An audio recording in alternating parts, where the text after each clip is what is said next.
For more insight into RCEP, let's bring in Arthur Dong. He's a teaching professor at Georgetown University's McDonough School of Business. Arthur, always a pleasure to see you. Thanks very much for joining us this evening. Thank you for having me on. Let's begin by talking about the goals of this new measure. As we heard in those very thorough stories that started our program tonight, it really is a new era for regional trade. Oh, certainly. This is a monumental event. This creates, in essence, one of the world's largest regional trade zones or trade blocs.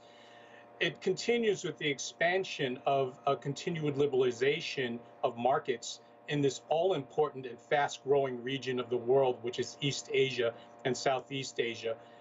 The region itself covers up to 30% of global GDP, with a total population encompassing 2.2 billion people. So in terms of its overall impact in the years to come, one could only say that this is monumental in both its sheer scope and its sheer size. In addition to that, the harmonization of rules and regulations, which intend to bring down and harmonize those regulations so as to facilitate free and open trade. So these are all very, very important sort of drivers of the future growth of the East Asian economy. You know, there's something also going on in the world right now, COVID-19, and many people may be wondering with the recent Omicron outbreak, how is the pandemic affecting this rollout? Oh, this is certainly, in terms of the timing, certainly a response to the global pandemic, as well as the supply and logistical disruptions that this entire region has suffered, China included. So this, in terms of timing, couldn't have come at a better time. This serves as a counterbalance to the challenges that this region faces. Interesting. Now, Arthur, from everything I've read, tariffs on nearly 65% of entities go to zero instantly. And over the next 20 years, that number skyrockets to nearly 90%? As I said, this is breathtaking in terms of scope and in terms of overall impact. We're talking about 90% of all the trade conducted by these signatory nations, the tariffs on these manufactured goods going in essence to zero, in a sense creating the world's or one of the world's largest free trade zones. This dwarfs the USMCA in terms of its sheer size and scope.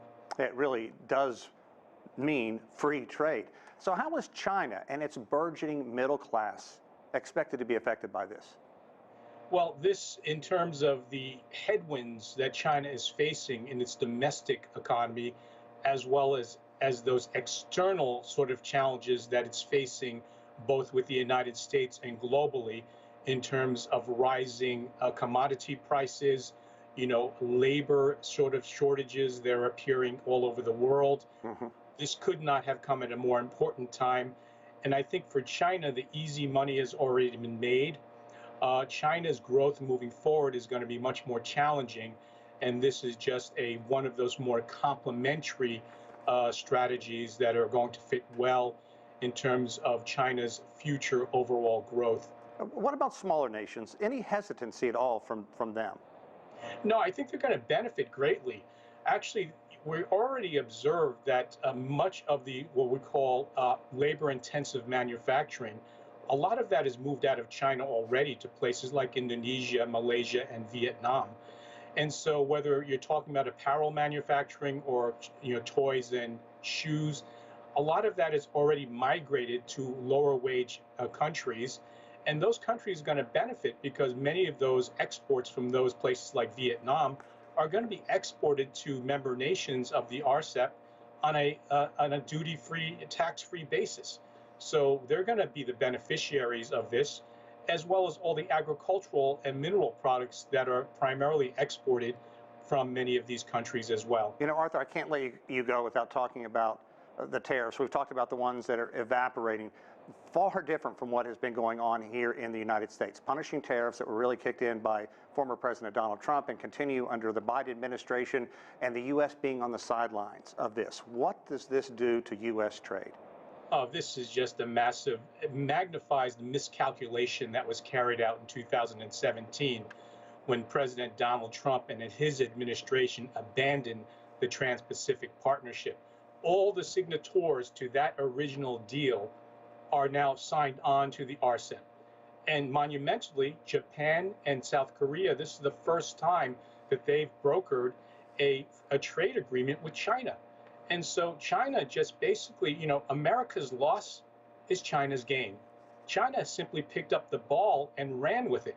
So I portend 5 years from now, we're going to recognize here amongst policy circles in the United States the monumental errors that were committed as a result of this. Yeah, those two words are going to stick with me. Massive miscalculation, you say. Arthur Dong, teaching professor at Georgetown University's McDonough School of Business. As always, thanks very much for your insight.